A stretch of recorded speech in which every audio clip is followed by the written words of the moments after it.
I'm Catherine Alexander, founder of Bridge to Partnership and the Coming Home Project. So, at the Coming Home Project, we're working on how to turn our life around to be more connected to the planet, to actually do the same things she does. And to that end, there are 4 intents and 16 values that she uses all the time. So, one of the intents is continuity, keeping life alive. That would make sense, wouldn't it? That that's something that the planet really wants to have happen. And I believe it is. And some of the ways in which she does that, some of the, I'm being very anthropomorphic, so I hope that doesn't turn some of you off. But life is alive. And because it's alive, it does think, it does do things. And that's, I think, amazing.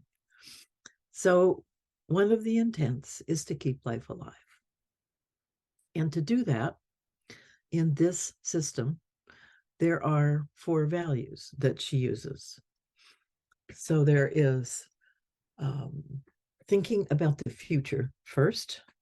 So, really keeping in mind the impacts of our actions on the future and mitigating them when it's appropriate, when we put the future at risk. That would make a big difference if we did just that at this point in time. And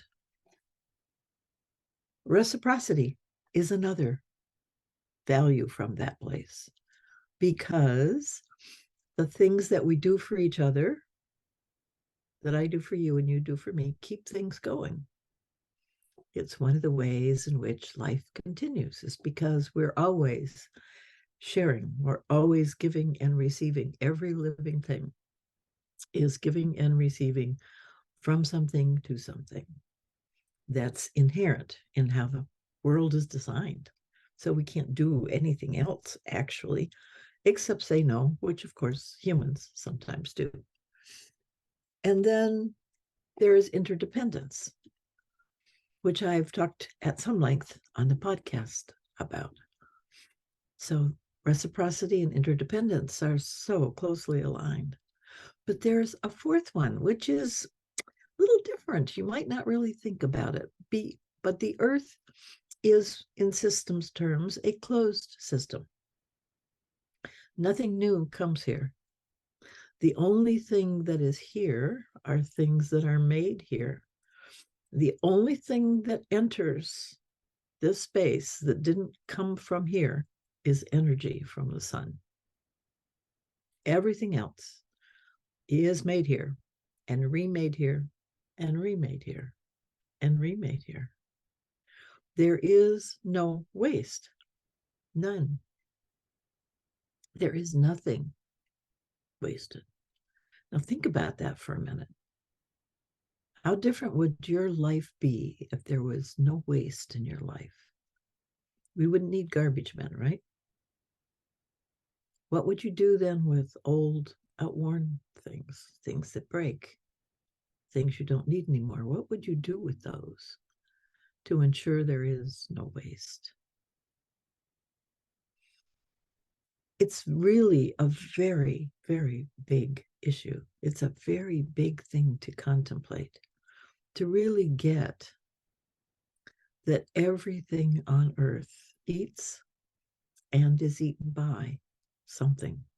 And that process, that cycle, is one of the ways that the earth ensures there is no waste.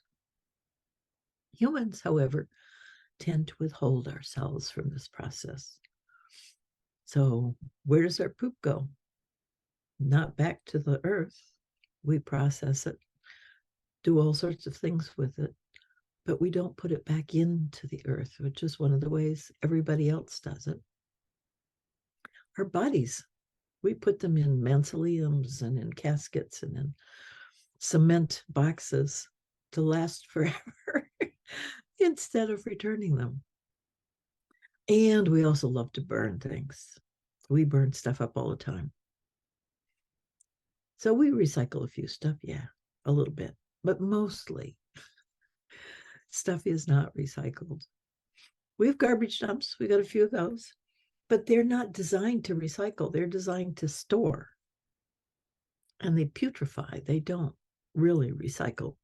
We don't engage with them in a way that allows other critters to eat there. We don't like that. It smells bad if we do it wrong. But compost is actually the name of the game. But we don't participate in that much, do we? So there is a lot of waste in our lives, in how we manage our life on the planet. We waste a ton of things. And when we burn things, we take them out of the cycle. Yeah, they break down into chemicals, and atoms and stuff that will be eventually recycled. But that time frame is so long that it really doesn't help the life that's here now very much at all.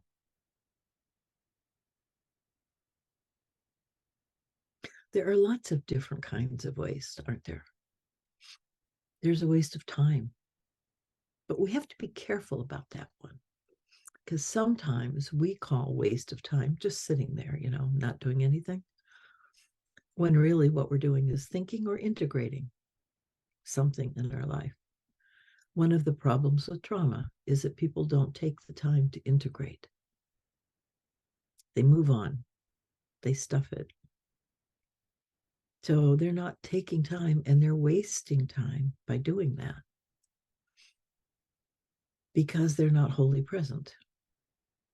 Without that work of integration, it saps your energy, it saps your attention, makes you less present, less responsive, and creates a very interesting kind of wasted time. Time spent just being, just sitting and looking at the sunset, is not wasted time. Wasted time could be reading a book that you really don't like, but feel you have to for one reason or another, and will promptly forget as soon as you're done. That could be a waste of time. So understanding how to not waste time is itself a very interesting thing to think about. And wasting people. Oh boy, do we waste people. People are so disposable. And now that there's so many of us, it seems like we're even more disposable. Killing a million or two here or there doesn't matter. There's more. Isn't that sad? And isn't it sad that we would not treasure people enough to prevent the pain that makes a life wasted? Now, I'm not saying we shouldn't have pain in our life, because we really actually need it, I do believe. It's one of the ways we learn, gets our attention, and that's one thing. But we are maliciously nasty to each other. And we've got two great examples, with the war in Ukraine and the war in the Middle East with Gaza. What a waste. And the destruction of war. What a waste. What a waste. Oh, the magnificence of Ukraine.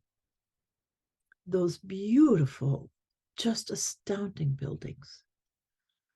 That rich, fertile soil filled with toxins and landmines.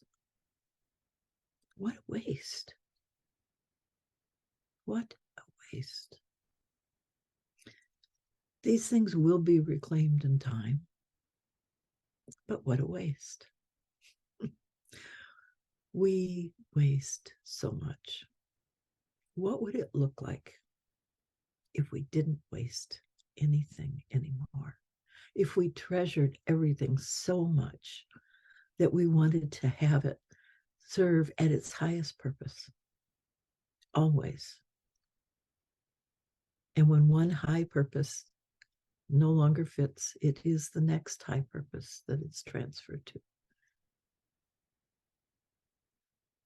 If we made only things that could be eaten by something, doesn't have to be us. It can be bacteria. There's nothing wrong with that. If we only made things that could be eaten, what a difference on our planet. And what's interesting is that nature's never one to let an opportunity go by. So there are oil-eating bacteria, and I understand we're now discovering some bacteria that will eat plastic. It's there. It's got to be used. And so she does. She's very creative and clever that way. But we could help so much if we made sure it was edible instead of trying to keep things forever. Nothing lasts forever. And we wouldn't want it to. If ants never died, we'd be buried in ants in just a matter of decades. We need things to die, to leave, and to have their bodies recycled. It's the way of the world. It is perfect as it is. However, when we stop it or contort it or distort it in some of the ways we do, it's just not helpful. Why would we waste a human life? I'm thinking now of jails, mental institutions, where people are stored away because we don't know what to do with them. What a waste. Everyone has potential. Who knows what those people could do? And how different their lives would be and our lives would be if they learned their lessons so that we weren't afraid of them anymore. If we helped them integrate their lessons so they weren't going crazy with the difficulties of doing that. If we put our energy and our intent in doing those kinds of things, spent our money there instead of in things like war, what a different place this would be. Nature's very clear. There's no waste. Absolutely none. What a thing to think about. Zero waste. It's not about hoarding. It's not about not losing things. It's about having them go back into the cycle. We talk about recycling, and that's such a small sliver of it. And recycling's great. Absolutely. We're not really great at that either, but it's good to do. Absolutely. But there is so much other kinds of waste. What if we treasured our time so much we didn't want to waste it? Anything that didn't feel life enhancing, we just didn't do. I think that's part of the great resignation that we went through after COVID. That people really looked at the kind of work they did for the amount of money they made and decided, I'm going to do something else. It's a waste. And I'm all for that. I think we need to rethink work in so many ways. We've reduced things down to the common denominator so any idiot can do it, but any idiot can't do it. And idiots don't do it. And it's just a waste of the potential that's sitting in most organizations totally unused. Not only unused, disabused, rejected, denied, restricted. So what a shift to turn around and face life and go, wow, what's there? What can we do with all that we have? And make sure that everything is well used, rightly used, correctly used. No waste. That's regenerative leadership. That's something you can do in your very own home and your very own life. To be a regenerative leader by reducing, eliminating waste. No waste. Really think about how to do that. You can't do it by yourself. You have to have partnerships. That's where that interdependence comes. Because if you can't use it, somebody else can. And it's finding that somebody else, making that possible instead of denying that capacity. We are so interdependent. We need each other all the time in so many ways. And if we truly did that at its highest and best expression, there'd be no waste. So join me on bridgetopartnership.com or the Coming Home Project. I'm a regenerative leadership coach, so I would be delighted to talk with you about coaching to help you really make these transitions and to make them in both your own life and the life of those around you, if they're willing, and the life of your organization, if it's willing. We can help with all of that. So give me a ring. Connect with me. What can we do about your life to remove waste? Thanks.